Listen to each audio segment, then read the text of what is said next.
we're just gonna go. Hey everybody, this is Michael with Crane Painting in Lake Geneva, Wisconsin. Thanks for checking this out today. I'm here with Eric. Test Don't Guess Reason. What's up, dude? How you doing? Good, man. How are you today? I'm doing pretty good. It's a Sunday. This is the 47th time we tried to make this video. We've been plagued with technical difficulties. We've already tried for like 2.5 hours on a different day, and it just turned out bad. So we tried it one last time here. So here we are. The reason that we're having this video is a couple reasons. One is many people, I don't know, I've always wanted to know, or I already know, so we're going to get to that, is, the genesis of Test Don't Guess. How did you start testing finishes? And that brings us to how we met, and I'll just get into that real quick. It was approximately December or January of last year. And I remember I was painting a condo for a summer home, and, I was painting away and I got a phone call, and all of a sudden, I'm like, Tennessee, oh, this is a spam call. So I answered it, and they're, hey, is this Michael Crane? I was like, yeah. Are you from YouTube?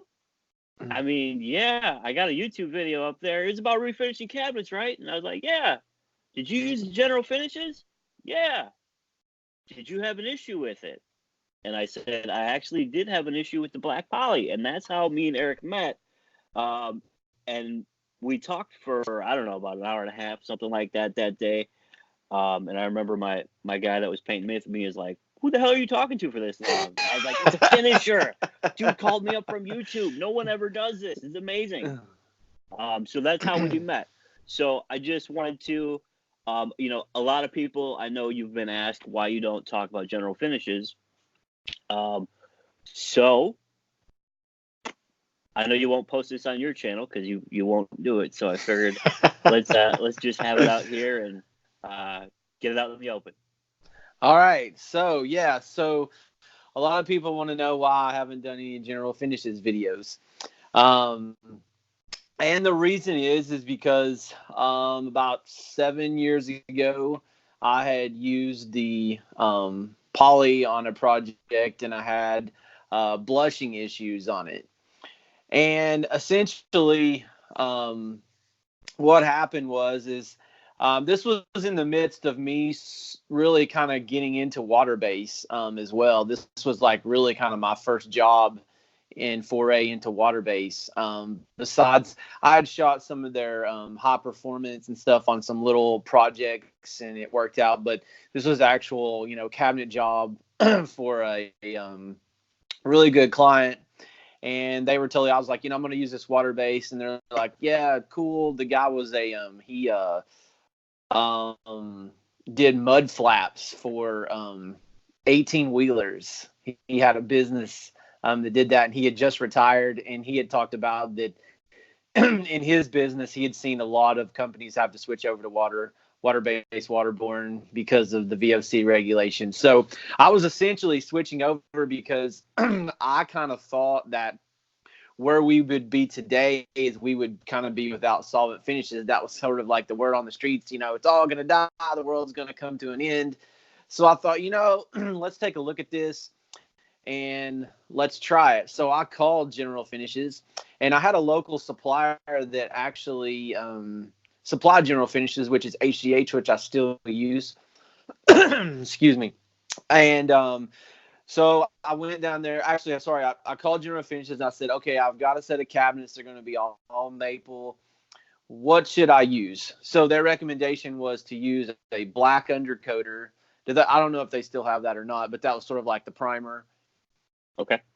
And then you would use the milk paint and then put the clear poly over the top of it, which is quite a few steps if you think about it. So it's like you're going to put a coat of that, 2 coats of that, and then a poly. So that's kind of an expensive system, honestly. But I was like, okay, cool, let's do it. So I did it. And honestly, everything turned out beautiful. That stuff shoots very well. They've done an excellent job in creating the finishes that they have and the way they shoot and lay out. No problems whatsoever. Shot, just like a lacquer would, just a little bit slower. The dry time's a little bit slower. So I went and installed the job. They were really super happy. I was happy. And I left for vacation, came back, and I noticed that there was like spots on it that looked like, I don't know, someone had smeared something over the face of the cabinets. And I was like, man, what's this? So I kind of was like, all right, crap, I'm going to have to take these back and redo them because, the countertop guys spilled acetone or lacquer thinner or something on the front of them, or wiped them down as they were cleaning up. They got silicone on the front of them. So I took all the doors and drawer fronts off. And fortunately, this was in a bathroom, so there wasn't a ton to redo. I think there was, 15, 20 doors and drawer fronts, something like that. And then there was a big tub apron that had 3 or 4 doors on it as well. So I took them back, reshot them. Basically, I had to shoot a coat of the milk paint over it and then do another 2 coats of poly, and I just kind of scuffed them back. I didn't really. So I took them back out there again, and I was waiting on them to get hardware or something. A couple of weeks went by, and they were using the cabinets, and came back out to put the hardware on. And I'm looking at it again, and I see the same thing going again. This time you could tell it was like drips coming off the top of the cabinet. So I was like, crap, what am I going to do? So I called a good friend of mine. Well, actually, he wasn't a good friend of mine at that time. I just barely knew him, but Bob Close, y'all hear me talk about him a lot. And I sent him the pictures, and I said, and he was actually using General Finishes at the time. I was like, have you ever seen this before? He was like, no. He was like, take some denatured alcohol and wipe it on and set it on fire. And I'm like, what? So I tried the trick, and it didn't take it out, because essentially what it was it was a blush. So the water was going in. I think they call it, it's hydrophilic and hydrophobic finishes. And a lot of finishes, even solvent finishes, sometimes will take in water and let water out. But this one was taking it in, and it was holding it in, and so it wasn't letting it back out. And because it was a dark color, it was obviously showing substantially. So you could essentially have this happen on a white, and you would never have seen it, or in a clear situation with a lighter stain, and you probably never would have seen it. But because it was black, obviously it showed up. So I called him, talked to him. And then at that point, I called General Finishes, and I was like, look, I got this issue. Of course, you get the standard, we've never seen this problem. We don't know what you're talking about. Yeah. That's pretty much de facto standard for any manufacturer you ever call when you have a problem. Oh, no, we've never even heard that. Yep. So they said, well, what you need to do is tint the black poly. I was like, okay. So I know you're looking at me funny, because this is the problem that you had before you fixed it, but just bear with me on the story. So I said, okay, so there was only a few doors this time that had damage on them, so I didn't have to take them all back. But I took one back, and I tested it. And so I took one back, and I let it, dry. They kept saying that it was going to have to dry for, 20-something days or something like that. So I did that, and then I tested it, and it blushed again. So at this point, I'm getting very, very angry, because this is like going to be the 3rd or 4th time I've done this. And plus, it's making me look terrible. Like I don't know what I'm doing. Sure. Yeah. So at that point, I got another gentleman involved, Charles Neal, which he had a relationship with General Finishes. So it escalated on up the ladder to someone that had more, I guess, weight to throw around. So to make a long story short, what ended up happening is that I took every one of their finishes, and I started testing them all under these circumstances. And Ryan, the chemist, I believe he's still there.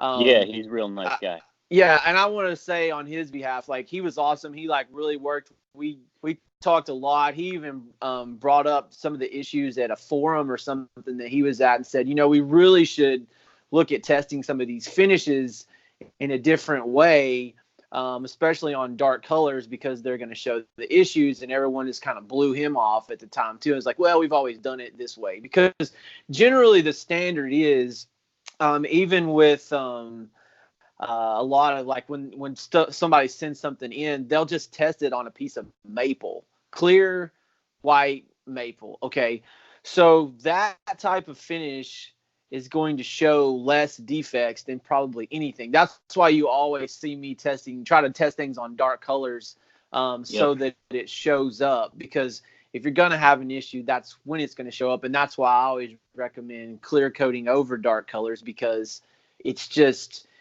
been that way. It's not just with water-based finishes, it's with solvent finishes too. So that's pretty much standard practice in the industry, and dark colors have always been a problem. But now they're so popular, it's more of an issue than it was before. So anyway, long story short, what I ended up asking from them was that so what I ended up doing was they sent me that conversion varnish, because at the time it had just come out. So they were still like, this was brand new. And I tested it and it was fine, but I still was sort of like aggravated with them. So what I ended up with was Chem Aqua. And so I actually refinished it in Chem Aqua. So I sanded them all back down as far as I could, shot the milk paint, which I have to say that milk paint is a really good product. Like, it's super crazy durable. I tested the crap out of that stuff, and it's a really solid product. I can't, say anything bad about it. But then I put the Chem Aqua over the top of it, because I tested it with all the heat and the MAR and all that stuff, and it just, was better than anything else that they had besides that conversion varnish. The only problem I had with the conversion varnish is like, honestly, I was sort of in a time crunch at this point, and I later tested it. But that product very early on was very, very fiddly. A lot of people had a lot of issues with it. I actually had it lift off of a top for me. It was a refinished top. And the crazy thing is, this is wild. This is kind of like a solvent-based conversion varnish almost in a way, the way it reacted. But it sat in my shop for 3 months before they got this kitchen ready. I put the top in, and it went almost an entire year. And then there's two places that just bubbled up like lava, just like popped and just peeled off. So I ended up scuffing it back down and shooting it with the CIC Centurion. And I never had a callback on that again. But I ended up with the Chem Aqua. And then what I asked them to do was if they would be willing to pay me a small amount for that final refinish I did. And it went up far up the ladder. And the one guy was like, yeah, that seems reasonable. I don't see a problem with this. And then it came from the top back down that, no, we don't do that kind of thing. We don't want to open up that can of worms. We'll give you X amount in material. And I said, nope, not acceptable. Not after all the things that I went through and all the testing and work I did with you guys. I'm done. I'm not going to use your products. And so that was kind of the genesis of Test Don't Guess. And from that point on, any new finish that I ever got, I went through a lot of testing and paces to make sure that it was going to hold up to what I needed to hold up to. And through that, I would talk to Bob and Charles and Greg Saunders, which you guys know from NX Paint now. And they were like, you need to write a book. And I was like, no, not writing a book. No way. So then I was like, all right, well, let me start doing some YouTube videos. And then that was sort of how it ended up, coming to fruition. And here we are today with all these products that I've tested. So that's kind of the story. So that's the reason. And so I made a decision because I thought about it a lot. I was like, okay, I know that this question's going to come up for me. Why don't you test general finishes? So because of that situation, I just decided that I was not going to include them in my testing or give them any type of notoriety because of the way that I was treated. So that's just my thing. It's not like I'm holding a grudge or anything. I just felt like that all the steps I went through and all the work I did with Ryan and all those guys, because I know he still remembers me, because you asked him about me not too long ago. Yeah, I bumped into him, and yeah, the man has a good memory. Holy crap! And I went to kind of like a training event there, sort of, because it's super close to my house. I mean, I use their products a lot, just because it's so easy for me to get. We have a local distributor here, Hallman Lindsay, that just tints my product for me, drops it off. They're amazing. Kevin's my rep, super awesome guy. I've known him for years. Just makes it incredibly hard for me to switch to something else. And yeah, I went to that thing, and yeah, talking to Ryan, and Ryan's portion of it, the chemistry aspect of it was the most interesting part of it. Of course, I hit him up afterwards, and I was like, hey, talking about, I brought you up, and he was like, oh yeah, black. Yeah. Yeah. The reason that you hit me up was, you were like, did you have an issue with the black poly? And, that was the one and only callback that I really ever had. And we had to redo that kitchen. I did not clear coat it. That was my fault. I've since clear coated any dark color like that. But it just, it's the most documented kitchen possible. We took video of everything that we did. And it just, it got beat up way too quickly. Thankfully, the client was amazing. She was really, really cool. Gave us the opportunity to come in and fix it, which we did immediately. But we got the same thing from them. Here's some product. I didn't even ask, because with the exception or for any kind of compensation, because I don't expect that from anybody. Because with the exception of like Sherwin-Williams, I've never heard of a company ever paying for the labor of anything, despite of the fact that it may be their product, which in my opinion it was, specifically in your case, is definitely their product that was the issue. Sure. I know you've mentioned a couple manufacturers that have actually jumped in and done the right thing, like Mohawk's one. Mohawk. Yep. Mm-hmm. They actually had an issue with a dye stain with a friend of mine, and he said, hey, we've had some issues, and they actually called him and said, let us know what it cost you, and they sent him a check. That's pretty amazing. Yeah. Yeah. I mean, but those are kind of like unicorn scenarios where you really don't hear about it. Well, and that's one of the things where, I know a lot of people talk about, if you stay within a product that, companies will back it. And the truth is, I would like to know a statistic on that, because my experience has been that a lot of times they'll give you material, but they're not going to cover your labor costs, which honestly is where the money is. It's not in the materials. Yeah. The materials are not even 10% of the job most of the time. Absolutely. Yeah, at least the finished part of it. In cab refinishing, this is 90% labor. Right. That's everything. It's all in the prep. So even the spraying part is not a whole lot. So yeah. I don't know.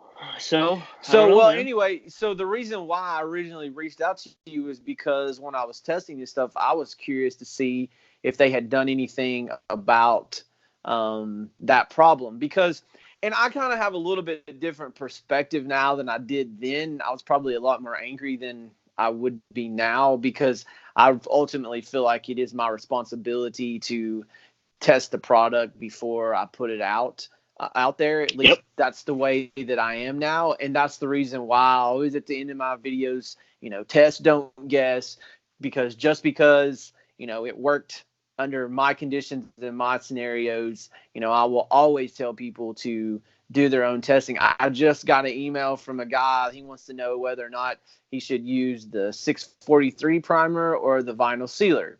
And in his situation, he's wanting to turn around kitchens in 2 days. Well, okay, but the 643 catalyzed is actually going to work better than the vinyl sealer, but in terms of performance, however, it's going to be slower. And so, he's asking me, and I'm like, well, here's the facts. The vinyl sealer is going to be twice as fast, but you're not going to get as good of adhesion, and you're not going to get the chemical resistance. You're not going to get these things. So my suggestion is to him to run a test for himself and to see for himself, which way he wants to go. And I think that, even though people are watching the videos that I'm doing, I still think that it's prudent for everyone to take that on themselves and see for themselves. Because sometimes you run into some things, like combinations of products that they don't like each other. I think it's interesting with the and this has been a couple things like the Benjamin Moore advanced video with the oil primer underneath it. I mean, go back and watch that video and then watch the video I did without it underneath it. Okay. It's completely different scenario. There's also one I did with the Sayer lac. I think one of them had bin under it and the other one had a vinyl sealer, and those were different. So I think it's just always prudent that, just because I do it a certain way and doesn't mean it's, the right way. There's lots of ways to do this, and there's lots of products, and they all have their, pluses and minuses. And a lot of people are like, now they're like surprised. I had somebody yesterday go, I can't believe with all the videos you've done, you still use solvent. Well, I run into situations where I don't have a choice. I just did a job recently where I had to use an oil-based stain. Okay, so you can put a water base over an oil-based stain, but you have to let it dry for 24 hours. Yep. I didn't have time for that. So what did I do? I let it dry an hour, shot the vinyl sealer on it, top coated, everything went out, was done in a day. So it's always these things. I mean, it's the same thing. I talked to Denny Johns on his, Yep. and we were talking about the 6 hour window, and something interesting I'm gonna actually look into testing because I think it's very interesting is that he doesn't really, I'm not going to say he doesn't believe in primers, but he doesn't see the advantage of using a primer before a top coat and a refinish. He goes straight to his top coats, which I think is interesting. I heard that in your video, and I would be interested in seeing the long-term effect of that, like what happens down the road. Do you think that would change anything? Like just time? I don't know. I mean, he's been doing it for a long time, so he's going to have more data than I would. But I'm just looking at it from the perspective of just more of a scientific mind, because honestly, for what I can charge in my area, in order to make the kind of money that I want to make, I would not be able to use that system. Where also in a refinish, I can't really use the 2K water-based primer system because it's just too slow. That's why I choose the vinyl sealer, because, I mean, yes, I could do a 2-coat system with some of the new products, but I can't do it in the amount of time that I need to do to get the job done. So essentially, I can do 3 coats in less amount of time than it takes me to do 2 coats. I know that seems bizarre, but no, I know what you're saying. Yep. And that's a lot of reasons why, a lot of you guys, use the bin. It's just so fast. It's super fast, and we use it. It's just, by the time one side of the rack's dry, you can spray the other side. Right. You don't have to worry about doing anything. And then right. by the time that's done, it's already been an hour, and boom, you can sand and spray, and it's just nonstop. So. Yep. Yeah, I think you just got to realize that there's no silver bullet. But but yeah, I was really just kind of interested to see if they had, alleviated that problem. And I do think it's really good that, you sent me some pictures of the test boards that they're doing now, which I think is great. They're Yeah. testing all these different chemicals and stuff. And I feel assured that they've probably improved that product now at this point, from what it originally was and when I used it. Because I actually did a test for you on that because you're interested I in seeing the appreciate that. results. Yep. And yeah, I mean, it's good. It's just as good as pretty much any other 1K that's out there.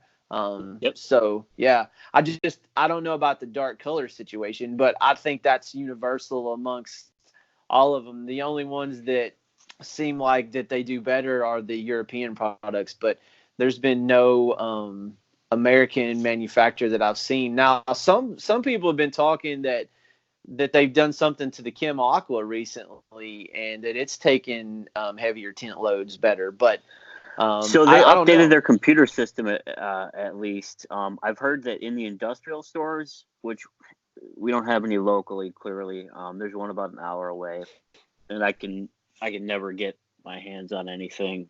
I did want to use the Chem Aqua for.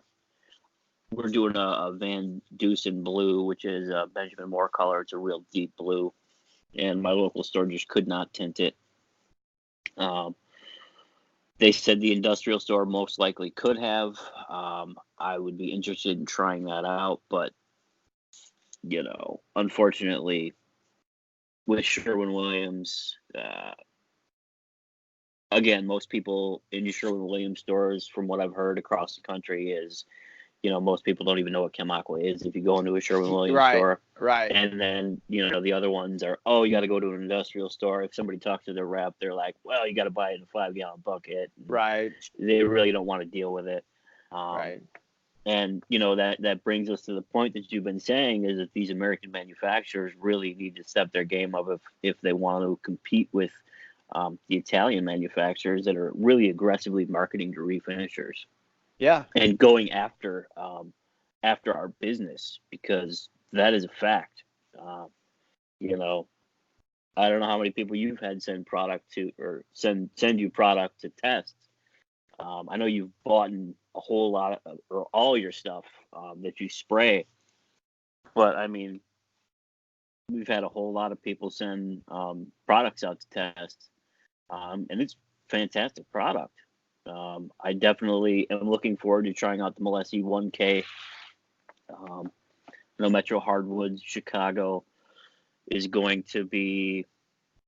I got an email from somebody down there, so I'll be hitting them up. But I'd really just like to be like, "Hey, DC Clark, here's my money. Send me the product," instead of filling out forms. Right. Which I'm gonna have. I've got an interview with DC Clark today at 4:00, so we're gonna talk to him. Cool. I know he'll just make it much easier on me. So. Yeah. Well, it's going to be interesting too, because I'm going to ask him the question, what, because he's made the remark before that he was actually surprised with, when he got into dealing with smaller shops, because from what I understand, I mean, he pretty much just dealt with larger shops with flat lines and things like that. And then he said that he was really shocked. He said, "You're small, but there's a lot of you." Yeah, there really is. There's a lot of painters, a lot of refinishers, man. And interesting. Look at. Go ahead. So, and interestingly enough, on that subject, I talked to Tim Mayfield at CIC because I had, I just shot the Victoria's Secret poly and I was having a hard time getting it. So they actually, I reached out to Tim. Well, actually, it went through Nestor and some balls got dropped. And I was like, "Hey, guys, I'm doing this job. I don't have the coding." And so anyway, it went to Tim, and Tim called me. And he said that they've actually been surprised because, people call them directly, because I've kind of set that up too. And he says, we didn't expect to get the response we've gotten from this. I mean, if a product can stand up to that many, stiletto heels in a mall walking on it every day, why wouldn't we want to spray it on something? Yeah. No, yeah. I mean, it's got to be durable. Yeah. Well, and here's the thing is I'm going to let you guys in on a secret. It's probably, in my opinion, going to be the direct competitor to the Malaysia 1K and the Renner A51. And here's why. I shot it yesterday, and I've shot it before, but it was a year ago. And at the place I was in, I didn't have a reference point for some of these other coatings. And as I started shooting, I was like, this is kind of like number one, it's a polyurethane, which both of those are polyurethanes from both those other companies. You can add the crosslinker to it, and you can add the hardener to it. So it's basically a Swiss Army knife coating, and you can brush and roll it. So nice. So I think that for them, I think that's going to be one that might be one for them to market more instead of they got the conversion varnish too, which is great. But this one is a little bit thicker, has a better hang to it, and doesn't have some of the squirrely issues that the conversion coating has. Okay. So we'll see. I mean, I've shot it with air assisted airless as well, and there's no problem with that. So anyway, and we're going to get that issue straightened out here in 2 weeks. I fly out to LA, and Miles and Nestor are going to be there, and we're going to look at all this stuff. So it's good. I mean, at least they want to, and I'm actually today I'm shooting all kinds of samples, and they want to see the Renner and Malaysia stuff. So I think that's a good step forward for them. Absolutely. That was, something that popped up when I talked to Nestor. He was like, we want to hear the good, we want to hear the bad, we want to do whatever we can to make the best product possible. And hearing that from a manufacturer is awesome. Who do we got here in America?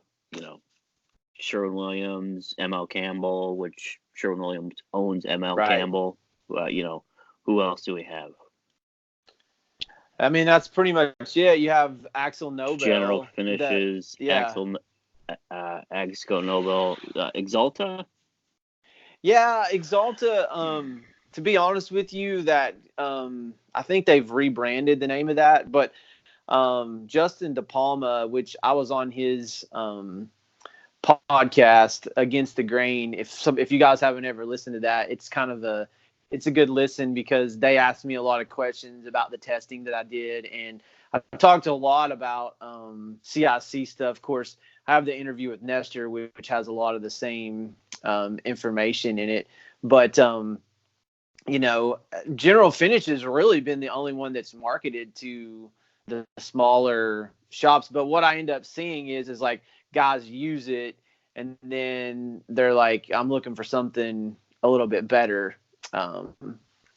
Generally the way it goes, but yeah, what is what it is. Fair enough. Cool. All right, man. Well, you got anything else for the rest of the day? I'm just gonna be shooting panels. I gotta go to church here, and then as I'm trying to straighten out my shop, it looks like a bomb went off in it because I've been so running here, running there. Same here. I got everything. It's just a disaster that way. Yeah. But it is what it is. I got to go rake leaves, man. Here in Wisconsin, it's 3 days, and all of a sudden there was like 2 inches of leaves, or however many inches, whatever it was, and then it snowed on Halloween, and then more leaves came down on top of the snow. So I gotta go. I only did half of it yesterday. It was ridiculous, but my 3 oldest kids all have birthdays within a year and 6 days of each other. So we're going to go and have some fun here today. So Nice. Cyrus, Victor, and Olive, we're going to go do some trampoline park. Cool. Yeah. So, I pray that no one breaks an arm. It's probably going to be me. That's all right. I need some time off anyway. So. Nice. All right, man. Hey, yeah, we should tell them that we're planning on getting together in February and doing another video series. Yes. So I did. We took video of the black kitchen that we did a year and a half ago, something like that. We videotaped everything, and Eric's talking about coming up in February, and we're gonna collaborate and do another video series on start to finish on a kitchen here in Wisconsin, and we're really looking forward to it, man. My team's excited about it. They're looking forward to meeting you. We don't know what product we're going to use yet. I know we used General Finishes on the last one. We're going to use something different on this one. I don't know. We should figure out what that's going to be. Yeah. I'm game with any There's of so them. many things. Yeah. I mean, that's the great thing now is at least we have some there's some really good choices. Absolutely. So, no, man, we're very stoked about that, man. We can't wait to see you up here. So. Yeah, no, I'm looking forward to it. Maybe we should do the VS Poly, man, as we're calling it.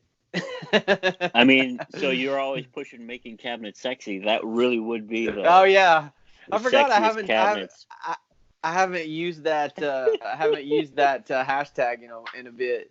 That's funny. What's her name on Instagram? Was like, oh God, no, just don't. Julie. Yeah. Oh yeah. No, she doesn't. She doesn't like the making sanding sexy. That's what it was. That's what it was. I had to laugh. She's not a fan of that one. She hates sanding. I understand. Yeah. No, she's funny. I like Julie. As a matter of fact, I got to get her out some. She wants to try the CIC water-based high gloss, which is actually it's actually pretty good. Real interestingly, and then I'll shut up so that you can get on with your day. But I don't know if you caught it in the video with Michael Smith, but the Malaysia sealer, it can be used as a 1 or 2K. And I also talked to DC Clark about this. It kind of, if you put it on too heavy, it kind of makes a cloudy look in the finish. I did some of my wife's artwork with that because I wanted to try the 2K high gloss to see if it was any different than the CIC. It really wasn't, honestly. They look pretty much exactly the same, but the ones I did, my wife goes, "What'd you do to these? They look cloudy." And I was like, well, I did a little experiment. I mean, honestly, if you don't have them to compare, you would never know. But what's really interesting is I have all these ones that I'm shooting now. So this is the Malaysia 1K. Let me get the. Man, it's just so bright. I can't get the. There we go. There we go. All right. So it's got like an amber hue to it. All Okay. right, check this out. This is the CIC. It's completely no amber hue. It's like super clear. Okay. And it's really interesting when you start looking at these like side by side. I don't know if the light's so bright. That's a big difference. I just saw it. Look at that. Wow. But it's kind of interesting when you start putting these side by side, the differences that you see. And one of the things that, and I've said this for a long time, is it kind of gets into splitting hairs a little bit. I took them up to my daughter and I said, all right, so if you were just looking at these side by side, which one would you pick? And they said, this was the Malaysia 2K one. Let's see, they'll have that one. It's not handy. But she said that they would pick the CIC over the look of it. But then I said, okay, now feel it and tell me which one felt better. And they said, well, we like the Malaysia better for the feel.